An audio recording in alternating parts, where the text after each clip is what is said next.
আজি নিৰ্বাচনী প্ৰচাৰত আমি মূলতঃ স্থানীয় দুয়োটা কথা পতাৰ সমান্তৰালভাৱে আমাৰ কাশ্মীৰত যিটো ঘটনা ঘটিল সেই ঘটনাটোৰ আমি ধিক্কাৰ দিয়াৰ লগতে ৰাইজ সমবেত সকলো ৰাইজ আৰু আমি তেখেতসকলৰ আত্মাৰ সদ্গতিৰ বাবে প্ৰাৰ্থনাও জনাওঁ সমবেতভাৱে।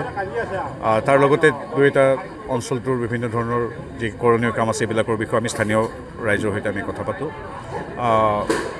এতিয়া ৰাইজে এটা কথাই কৈছে যে উন্নয়নৰ কথা বা আমাৰ অৰুণোদয় আঁচনিৰ পৰা আকাশত উৰাবলগীয়া ছেটেলাইটটোলৈকে সকলো যি উন্নয়নৰ যিটো সামগ্ৰিক যাত্ৰা সেই সামগ্ৰিক যাত্ৰাটোৰ বাবে সকলো আছে। আমি ক'বলগীয়া হোৱাই নাই।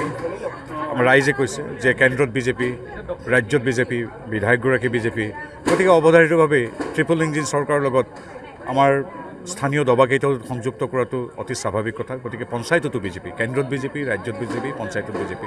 আৰু কাশ্মীৰ প্ৰসংগৰ যেতিয়া আমি ৰাইজৰ লগত কথা পাতিছোঁ তেতিয়া ৰাইজে আমাৰ এটা কথাত সন্মতি দিছে।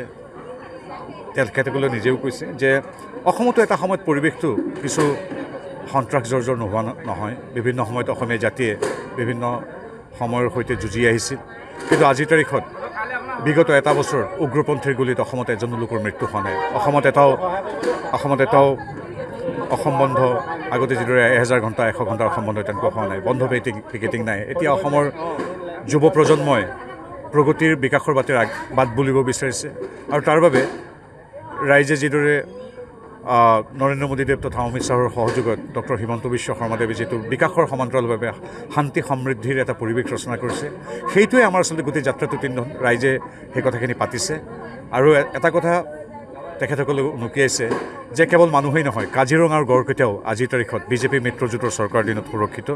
গতিকে সামগ্ৰিক গাঁওখনৰ উন্নয়নৰ সমান্তৰালভাৱে সুৰক্ষা আৰু নিৰাপত্তাৰ যি কথা আছে এই কথাটোৰ বাবে ৰাইজে আমাৰ সমৰ্থনৰ হাত আগবঢ়াইছে, আশীৰ্বাদৰ হাত আগবঢ়াইছে। আজি নিৰ্বাচনী প্ৰচাৰত আমি মূলতঃ স্থানীয় দুয়োটা কথা পতাৰ সমান্তৰালভাৱে আমাৰ কাশ্মীৰত যিটো ঘটনা ঘটিল সেই ঘটনাটোৰ আমি ধিক্কাৰ দিয়াৰ লগতে ৰাইজ সমবেত সকলো ৰাইজ আৰু আমি তেখেতসকলৰ আত্মাৰ সদ্গতিৰ বাবে প্ৰাৰ্থনাও জনাওঁ সমবেতভাৱে।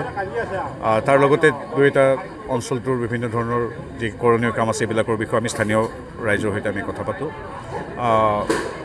এতিয়া ৰাইজে এটা কথাই কৈছে যে উন্নয়নৰ কথা বা আমাৰ অৰুণোদয় আঁচনিৰ পৰা আকাশত উৰাবলগীয়া ছেটেলাইটটোলৈকে সকলো যি উন্নয়নৰ যিটো সামগ্ৰিক যাত্ৰা সেই সামগ্ৰিক যাত্ৰাটোৰ বাবে সকলো আছে। আমি ক'বলগীয়া হোৱাই নাই। আমাৰ ৰাইজে কৈছে যে কেন্দ্ৰত বিজেপি, ৰাজ্যত বিজেপি, বিধায়কগৰাকী বিজেপি, গতিকে অৱধাৰিতভাৱেই ট্ৰিপল ইঞ্জিন চৰকাৰৰ লগত আমাৰ স্থানীয় দবাকেইটাও সংযুক্ত কৰাটো অতি স্বাভাৱিক কথা। গতিকে পঞ্চায়ততো বিজেপি, কেন্দ্ৰত বিজেপি, ৰাজ্যত বিজেপি, পঞ্চায়তত বিজেপি।